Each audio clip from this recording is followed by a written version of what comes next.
આજે ત્રિકોણમિતીય સમીકરણો એ ટોપિકની વાત શરૂ કરીએ છીએ. પહેલાં થિયરિકલ વાત આખી સમજી લઈએ, પછી દાખલાઓની વાત એ શરૂ કરીશું. આપણે ત્રણ પ્રકારના સમીકરણો, ત્રણ વિધેય, ત્રિકોણમિતીય સમીકરણો છે ને, ત્રિકોણમિતીય વિધેયનો ઉપયોગ થાય એવા સમીકરણોની વાત. તો થિયરીમાં ત્રણ વિધેય માટે ચર્ચા કરવાની છે: સાઇન, કોસ અને ટેન. કોસેકને તમે સાઇનમાં ફેરવી શકો છો, સેકને કોસમાં અને કોટને ટેનમાં. એટલે માત્ર ત્રણ વિધેય પૂરતી જ આપણે વાત સમજવાની છે. સૌથી પહેલા ત્રિકોણમિતિની શરૂઆતમાં જે શૂન્યોના ગણની વાત તમે ભણ્યા છો એને યાદ કરીએ. કારણ કે સમીકરણ ઉકેલીએ, તમને ખબર છે ને, દ્વિઘાત સમીકરણ ઉકેલતા હો તો એવું બને ને કે એક્સની એક કિંમત 0 આવી હોય. તો અહીંયા ત્રિકોણમિતીય વિધેયની મદદથી લખાયેલા સમીકરણોમાં સાઇન થીટા અથવા કોસ થીટા અથવા ટેન થીટા એની કિંમત એ 0 આવે એવું બને ને. તો પહેલા આપણે શૂન્યનો ગણ યાદ કરશું. આપણો હવે પછીનો ટોપિક છે ત્રિકોણમિતીય સમીકરણો. તો આ ત્રણ વસ્તુ એ પેલા આપણે નોંધીએ છીએ. સાઇન થીટા બરાબર 0 તો અને તો જ થીટા બરાબર k pi, k belongs to Z. અચ્છા, કોસ થીટા ઇક્વલ ટુ 0 તો અને તો જ theta equal to 2k plus 1 into pi by 2, k belongs to Z. અને number 3, tan theta equal to 0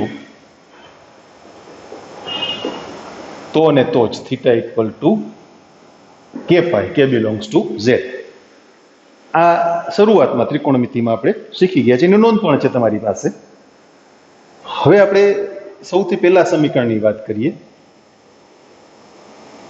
sign પેલા છે ને મુખ્ય ઉકેલ, તમારી ટેક્સ્ટબુકમાં બે શબ્દો છે, મુખ્ય ઉકેલ અને વ્યાપક ઉકેલ. પેલા મુખ્ય ઉકેલની વાત કરી લઈએ.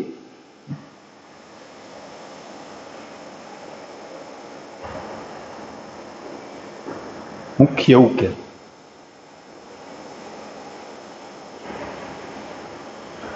આપણે થોડી નોંધ લખશું એની. મુખ્ય ઉકેલ એટલે શું? તો કે આપેલા ત્રિકોણમિતીય સમીકરણનું સમાધાન કરતી ચલ, આપણે ચલ તરીકે અત્યારે એક્સ મૂકીએ અથવા થીટા મૂકીએ, ચાલો થીટા ની 0 less than or equal to theta less than 2 pi શરતનું પાલન કરતી કિંમત. સમજીએ. પાછું સમીકરણ લઈએ. હવે સાઇન થીટા બરાબર a. આ એની કિંમત છે ને એ ક્યાં હોય ખબર છે? સંવૃત અંતરાલ -1 થી 1. અત્યારે આપણે જે વાત કરીએ છીએ મુખ્ય ઉકેલની, એમાં એ નોટ ઇક્વલ ટુ 0. શું કામે? એ તો વાત થઈ ગઈ ને, સાઇન થીટા બરાબર 0 તો એ કેવી કિંમત છે? તો કે આ -1 અને 0 ની વચ્ચે, અથવા 0 અને 1 ની વચ્ચે. જો -1 less than a less than 0, ચાર ચરણમાંથી સાઇન થીટાનું મૂલ્ય, સાઇન વિધેયનું મૂલ્ય ઋણ ક્યાં છે? નથી ખબર? ત્રીજા ચોથા ચરણમાં. તો સાઇન આલ્ફા બરાબર a થાય તેવી આલ્ફાની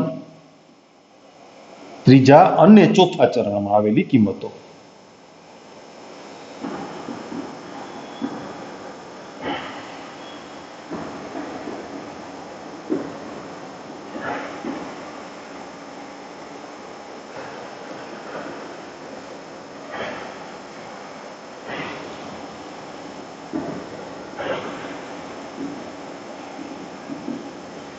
આગળ વધીએ ને એ પહેલા એક વાત સમજાવી દઉં, પાછી સ્પષ્ટ કરી દઉં. તમને સમીકરણમાં જે એની જગ્યાએ મૂલ્ય આપ્યું હશે ને એ કોષ્ટકનું જ હશે. બહુ તો ફેર કેટલો થાય, ધન હોય અથવા ઋણ હોય.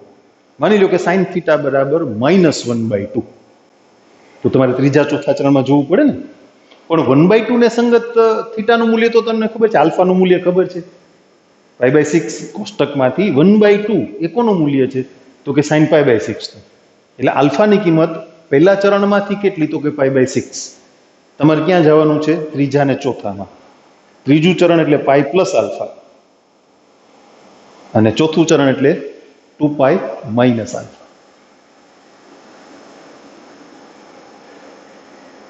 લખી દો, આવડશે ને? એવું તો બહુ શીખી ગયા છીએ આપણે. આવું નથી શીખી ગયા આપણે. પ્રથમ ચરણનો ખૂણો થીટા હોય એવું લાગે તો આ આકૃતિ ક્યાંક દોરી રાખજો. તો બીજા ચરણમાં π - થીટા, ત્રીજા ચરણમાં π + થીટા, અને ચોથા ચરણમાં 2π - થીટા. મૂલ્ય કોષ્ટકના જ હશે, એવું નહીં આવે sin થીટા બરાબર 1/3. આપણને ક્યાં આવડે છે? 1/2 હોય તો આવડે, √3/2 હોય તો આવડે, 1/√2 હોય તો આવડે. એટલે કોષ્ટકમાંથી મૂલ્ય જોઈ લ્યો, પછી ત્રીજા ચરણમાં જવું હોય તો π પ્લસ, અને ચોથામાં 2π માઇનસ. બીજા ચરણમાં જવું હોય તો π માઇનસ. ઓકે, હવે cos થીટા = a. એના મુખ્ય ઉકેલ માટે શું કરવાનું? ત્યાં પણ આપણે લખશું ને a ≠ 0. કાં તો કે a બરાબર 0 માટે તો વાત થઈ ગઈ છે ને. ઓહ, આમાં ધન કિંમત માટે લખવાનું રહી ગયું છોકરા. સોરી, એની કિંમત 0 અને 1 ની વચ્ચે હોય. જો 0 < a < 1, તો sin આલ્ફા બરાબર a થાય. તેવી આલ્ફાની પ્રથમ અને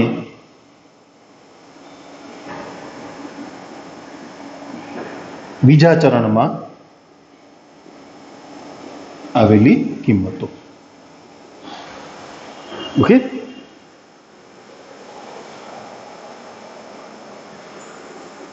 આવી બધી વિગત તમને ટેક્સ્ટ બુકમાંથી નહીં મળે. તમારામાંથી ઘણા લેક્ચર છે ને બરાબર એટેન્ડ નથી કરતા. તમે મને પ્રશ્ન પૂછો છો ને, હું તમને પ્રશ્ન પૂછું છું, શું કામ એટેન્ડ નથી કરતા? પછી લેક્ચરમાં જ ગણાવેલા હોય એવા દાખલા હોય પાછા ડિફિકલ્ટીમાં મોકલી દો છો. બહુ ચાલે. લેક્ચર તો બરાબર જુઓ, તો પછી એનો મિનિંગ શું રહીએ? અહીંયા સમજાવવાનો પ્રયત્ન કરીએ, બને એટલું વિસ્તારથી આપવાનો પ્રયત્ન કરીએ, એનો કોઈ મિનિંગ ના રહીએ ને. એવું નહીં કરો. cos થીટા = a,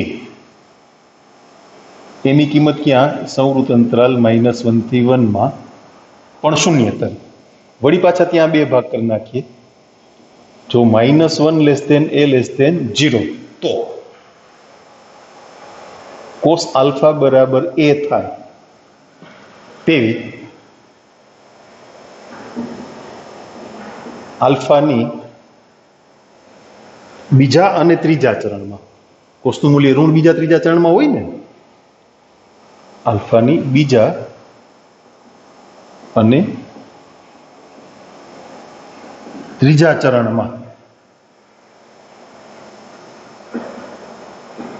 આવેલી કિંમતો. પણ એ ધન હોય તો પેલું ચોથું ચરણ, તો cos આલ્ફા બરાબર a થાય. તેવી આલ્ફાની પ્રથમ અને ચોથા ચરણમાં આવેલી કિંમતો. ત્રીજું સમીકરણ, tan theta = a. a belongs to r. તેનો વિસ્તાર r છે ને, પણ શૂન્યતર. શૂન્ય માટે વાત થઈ ગઈ અહીંયા. તો એમાંય બે ભાગ પાડશું. જો a લેસ ધેન 0, તેનું મૂલ્ય ઋણ ક્યાં હોય યાદ કરો? બીજા અને ચોથા ચરણમાં. બીજું ચોથું ચરણ tan આલ્ફા બરાબર a થાય તેવી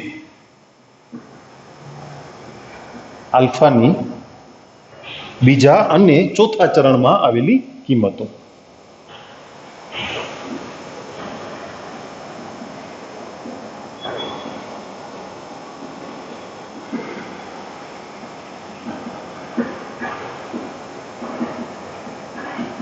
અને જો એ ધન હોય તો પહેલું ત્રીજું ચરણ.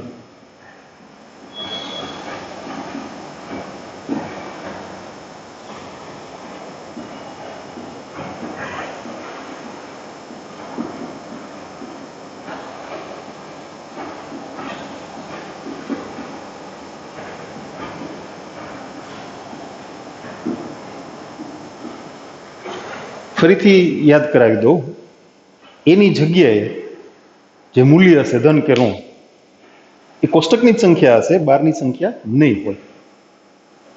એટલે કોષ્ટકમાંથી થીટા ગોતી લ્યો, પછી કયા ચરણમાં તમારે જવાબ લખવાનો છે મુખ્ય ઉકેલ માટે આ આકૃતિને ભેગી દોરી રાખજો. આ લખો એની યારે, બરાબર? એ તમને હમણાં સમજાવ્યું ને. Suppose sine theta equal two 1/2, તો 1/2 એટલે સાઇન π/6, તો π/6 અને π-π/6 એટલે 5π/6. પણ સાઇન થીટા ઇક્વલ ટુ -1/2 આવું સમીકરણ છે અને મુખ્ય ઉકેલ લખવો છે. તો 1/2 કોને સંગત? π/6 ને સંગત. π + π/6 2π - π/6. ત્રીજું અને ચોથું ચરણ. ઓકે, હવે વાત આવશે વ્યાપક ઉકેલની.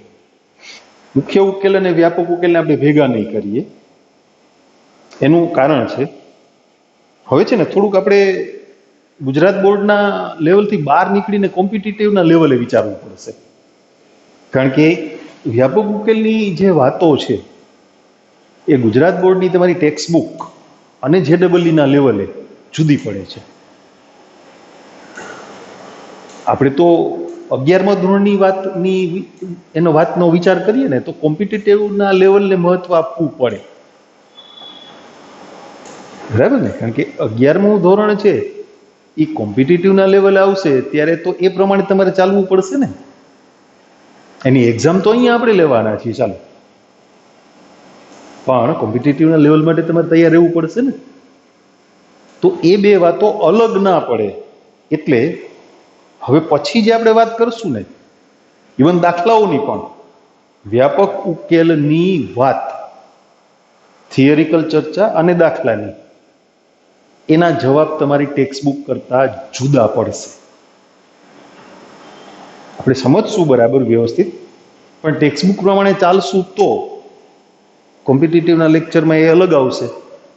તો કન્ફ્યુઝન કોને થશે? તમને. પેલા સર આમ વાત કરતા હતા, આ સર આમ વાત કરે છે, સાચું શું, અમારે લખવું શું? એટલે આપણે કોમ્પિટિટિવના લેવલે જે કાંઈ જરૂર છે એ પ્રમાણે આગળ વધશું. એટલે તમારી ટેક્સ્ટ બુકના બધા દાખલા હું તમને ગણાવીશ, કારણ કે જવાબ જુદા પડશે. જો તમે ટેક્સ્ટ બુક પ્રમાણે ચાલશો તો એ અલગ પડશે. એટલે એની એક નોંધ, ઉદાહરણ અને સ્વાધ્યાયના દાખલા, વ્યાપક ઉકેલના ઉદાહરણ અને સ્વાધ્યાયના દાખલા, એ અહીંયા આપણે જે પ્રમાણે ગણીએ એ પ્રમાણે તમારે નોટમાં નોંધવાના છે. હું તમને એની PDF મોકલીશ, એના જવાબ પણ એ પ્રમાણે કોમ્પિટિટિવમાં જે પ્રમાણે ઉપયોગ કરવાનો છે એ પ્રમાણે આપેલા હશે. એટલે એ રીતથી જ તૈયાર કરજો, ટેક્સ્ટ બુકની રીતથી તૈયાર કરતા નહીં. કોની વાત કરું છું હું તમને સમજાણું? વ્યાપક ઉકેલની.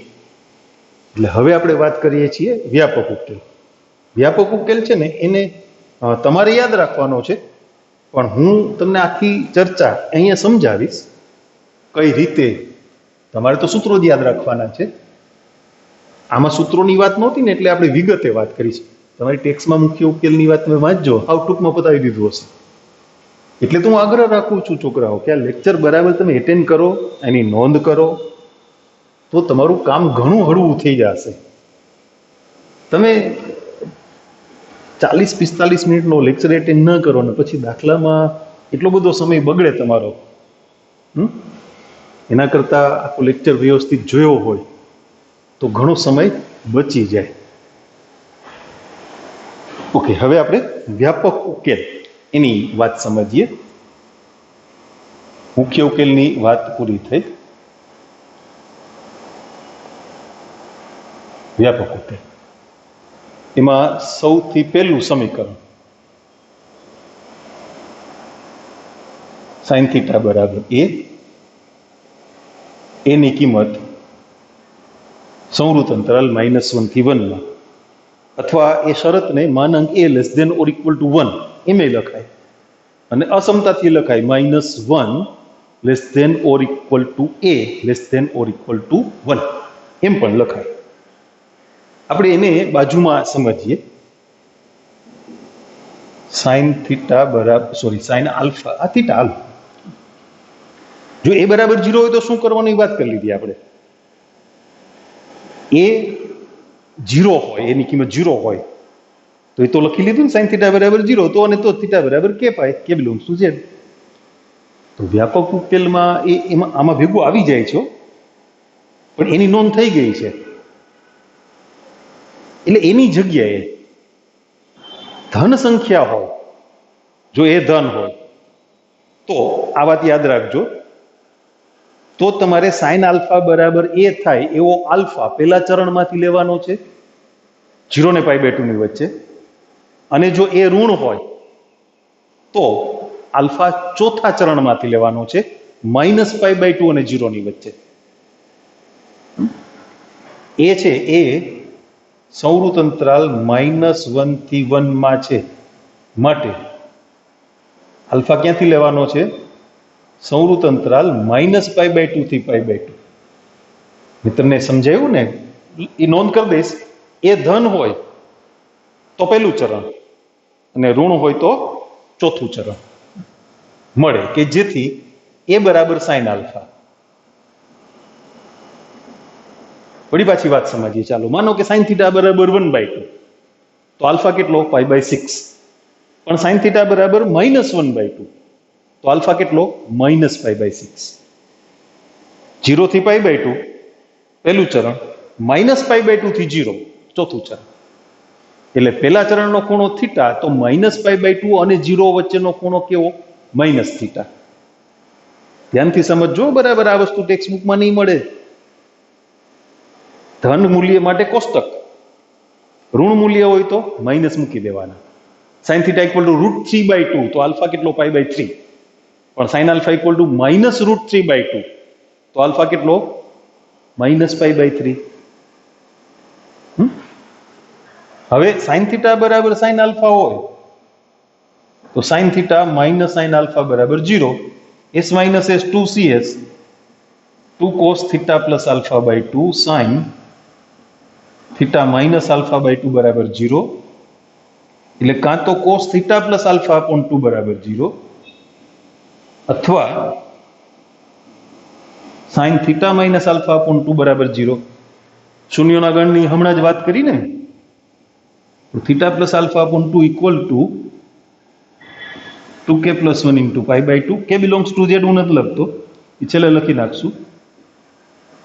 અને સાઈન ના શૂન્યનો ગણ શું છે? k π. બંનેમાંથી તમે થીટાને કરતા બનાવો ને તો થીટા બરાબર 2k + 1 × π - α, અથવા થીટા બરાબર 2k π + α. આ બેને ભેગા કરવા છે. આ ગણ છે ને ભેગા કરી દો, એક ગણ બનાવી નાખો છો, યોગ ગણ કરી નાખવું છે. તમે જુઓ અહીંયા પાઈનો સહગુણક છે ને એ અયુગ્મ પૂર્ણાંક છે. આલ્ફાની નિશાની કેવી? માઇનસ. અને પાઈનો સહગુણક યુગ્મ પૂર્ણાંક છે, આલ્ફાની નિશાની કેવી? પ્લસ. છે તો બે પૂર્ણાંકો જ ને, કે બિલોંગ્સ ટુ ઝેડ હોય એટલે 2k + 1 અયુગ્મ પૂર્ણાંક છે અને 2k છે યુગ્મ પૂર્ણાંક છે. ભેગા કરો તો બધા પૂર્ણાંકો થઈ ગયા. પણ નિશાનીનું શું? પાઈના ગુણાંકમાં અયુગ્મ પૂર્ણાંક હોય ત્યારે આલ્ફાની નિશાની માઇનસ લેવી જોઈએ, અને પાઈના ગુણાંકમાં યુગ્મ પૂર્ણાંક હોય ત્યારે આલ્ફાની નિશાની પ્લસ રહેવી જોઈએ. તો એવું એક પદ છે -1 ની k ઘાત. તમે k ની જગ્યાએ યુગ્મ પૂર્ણાંક મૂકો ને, એટલે +1 થઈ જાય, અને અયુગ્મ પૂર્ણાંક મૂકો તો -1 થાય. એટલે આ બેને ભેગા કરીને આપણે ઉકેલ આમ લખશું કે પાય. પાયના ગુણાંકમાં કોઈ પણ પૂર્ણાંક, અયુગ્મ કે યુગ્મ, પણ અયુગ્મ પૂર્ણાંક હોય ત્યારે આલ્ફાની નિશાની કેવી? તો કે માઇનસ. કે અયુગ્મ હોય એટલે આ માઇનસ થઈ જશે, અને કે યુગ્મ હોય ત્યારે પ્લસ થઈ જશે, જ્યાં કે બિલોંગ્સ ટુ ઝેડ. નો ઉકેલ થીટા બરાબર કે પાય પ્લસ -1 ની કે ઘાત ગુણ્યા આલ્ફા, જ્યાં આલ્ફા ક્યાં છે? સૌરૃત અંતરાલ -π/2 થી π/2 માં. થોડું વિગતે લખું, ખોટું નથી. આપણે એને એ સાથે જોડી દેવા પડે ને, જ્યાં sin આલ્ફા બરાબર a, આલ્ફાની કિંમત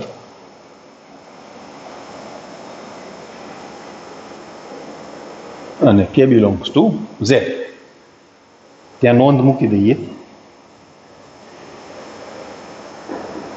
જો એ ધન હોય ને તો તમારો આલ્ફા છે ને એ 0 અને π/2 ની વચ્ચે હોય, અને જો એ ઋણ હોય તો તમારો આલ્ફા -π/2 અને 0 ની વચ્ચે હોય. એ તમને કીધું ને કોષ્ટકના જ મૂલ્યો આવશે.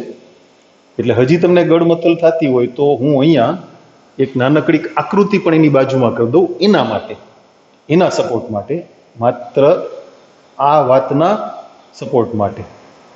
બીજા સમીકરણ માટે નવી આકૃતિ કરશું, એમાં શું હવે ત્યાં. હા, આ આપણું એકમ વર્તુળ છે હો ભાઈ. -π/2 0 π/2. અહીંયા થીટો હોય ને તો અહીંયા માઇનસ થીટો થઈ ગયું ને. હવે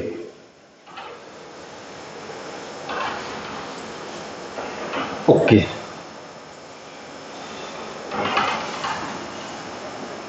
એક દાખલો ગણીને સમજાવી દો. ચાલો, sin θ બરાબર 1/2. તો શું કરશું? sin θ બરાબર sin π/6. આ આપણે થિયરીમાં કર્યું હતું, બધું નથી કરવાનું, બસ સીધું હવે જવાબમાં આવી જવાનું છે. આલ્ફા મળી ગયો ને, કે પાય પ્લસ -1 ની કે ઘાત ગુણ્યા આલ્ફા π/6 કે belongs to Z. Done. Suppose અહીંયા માઇનસ છે, ભલે ને હોય તો અહીંયા minus,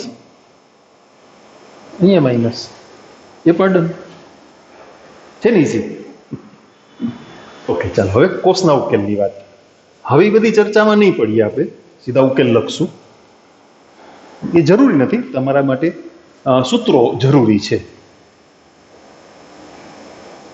cos θ equal to a, એની કિંમત -1 થી 1 માં. નો ઉકેલ થીટા બરાબર 2k pi plus minus alpha કે belongs to Z. Sine alpha બરાબર એ હતું ને, અહીંયા કોસ આલ્ફા બરાબર એ, અને આલ્ફા સૌરૃત અંતરાલ 0 થી π માં. જો એ ધન હોય તો તમારો આલ્ફા છે ને એ 0 ને π/2 ની વચ્ચે છે, અને એ ઋણ હોય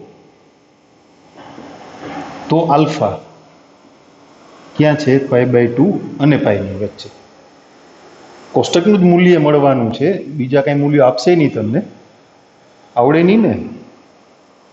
તો શું કરવાનું? તો કે ધન મૂલ્ય માટે કોષ્ટક, ઋણ નિશાની હોય તો બીજા ચરણમાં વહી જવાનું.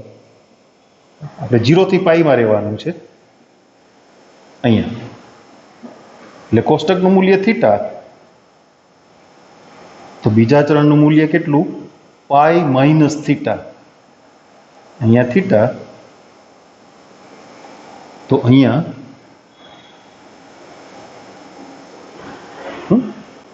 કોસ થીટા બરાબર 1/2, તો થીટા કેટલો π/3, પણ કોસ થીટા બરાબર -1/2, તો થીટા કેટલો π-π/3. હવે હેલું થઈ ગયું ને? પણ આને જ ફોલો કરજો, ટેક્સ્ટ બુકને ફોલો ના કરતા, નહીતર પછી ગોટાળા થશે.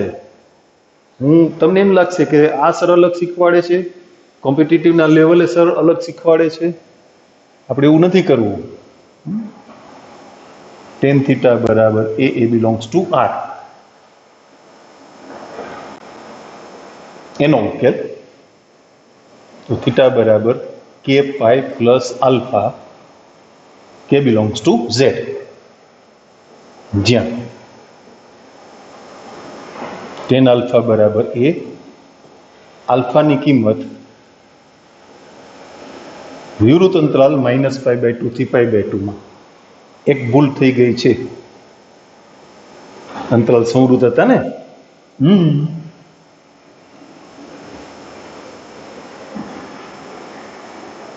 સુધારી દીધું. ઓકે, હવે એમાં પણ આપણે નોંધ મૂકશું ને, એમને લખી નાખીએ, આમાં ના લખી નાખ્યું. એ ધન હોય તો ક્યાં જવાનું? પેલા ચરણમાં,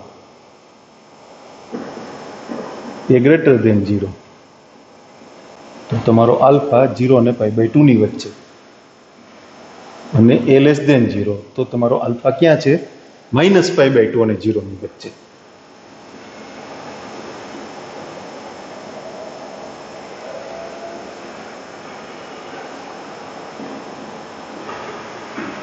આકૃતિ ચાલશે ને કોમન બે માટે, ચોથું ને પેલું ચરણ, અને આમાં પેલું બીજું ચરણ. એટલે આટલી બાબતો એ તમારે વ્યવસ્થિત તૈયાર કરવાની છે. આપણે મુખ્ય ઉકેલના દાખલા અલગથી ગણશું અને વ્યાપક ઉકેલના દાખલા અલગથી ગણશું. બેન ભેગું નહીં કરીએ, ગોટાળો થઈ જશે નહીં. તો મુખ્ય ઉકેલમાં શું છે? 0 થી 2π માં જ્યાં ધન મૂલ્ય મળે એ બે ચરણ, જ્યાં ઋણ મૂલ્ય મળે એ બે ચરણ. આમાં એવું નથી, ધન મૂલ્ય માટે એક ચરણ છે, ઋણ મૂલ્ય માટે એક જ ચરણ છે. પેલું ચોથું, પેલું બીજું. આ વાતો છે ને વધારે વિગતથી 12મા ધોરણમાં એક ચેપ્ટર આવશે ત્રિકોણમિતિનું, ત્રિકોણમિતિય પ્રતિવિધેયો. એ વખતે હજુ ડીપમાં સમીકરણો નહીં આવે, ડોન્ટ વરી, પણ ચોથું પેલું ચરણ શું કામે, પેલું બીજું ચરણ શું કામે, એ બધી વાતો 12મા ધોરણમાં તમે શીખશો. એટલે આટલું બરાબર તમે તૈયાર કરી રાખો. ફરીથી યાદ કરાવું છું, આ લેક્ચરને તમે ધ્યાનથી વિગતે અભ્યાસ કરજો, નહીતર ટેક્સ્ટબુકના જવાબ, ટેક્સ્ટબુકમાં તો તમારે અડવું જ નથી. હું તમને કરાવું એ જ દાખલા, એ તમારે ધ્યાનથી જોવાના છે. નહીતર કોમ્પિટિટિવની આપણી વાત જુદી પડશે ને પછી તમે ગોટે ચડશો. એટલે આ ટોપિક પૂરતો ટેક્સ્ટબુકને હાવ અડવું જ નથી આપણે, ટોટલી નહીં. અત્યારે તો 3.3 સુધીમાં તો શું કર્યું હતું આપણે? ટોપિક જુદા પાડ્યા એટલે તમને કીધું કે હવે 3.3ના ઉદાહરણ અને સ્વાધ્યાય ગણી નાખો. એ એટલા માટે કે આપણે બધાને અલગ કર્યા હતા, એમ બધું ભેગું છે એટલે. પણ આ તો વાત જ આખી જુદી પાડી દીધી છે લોકો. એટલે મુખ્ય ઉકેલ અને વ્યાપક ઉકેલ, ટૂંકમાં ત્રિકોણમિતિય સમીકરણો, આ પોઈન્ટ ટેક્સ્ટબુકમાંથી કરવો નથી. હું અહીંયા દાખલા ગણાવું ઈ કરવાના અને પીડીએફમાંથી ગણવાના, એ પ્રમાણે. સમજાઈ ગયું બરાબર? લેક્ચર બરાબર જોવાના. ઓકે, પછી એની રેફરન્સ બુકમાંથી દાખલા ગણશો તો નહીં મેળવે, જવાબ અલગ પડશે. તમે દર્પણ કે બીજી કોઈ પણ ટેક્સ્ટ બુકમાંથી જો તમે ગણી નાખશો તો અહીંયા ને કોમ્પિટેટિવમાં કન્ફ્યુઝન ઊભું થશે. એટલે પ્લીઝ આને ફોલો કરજો.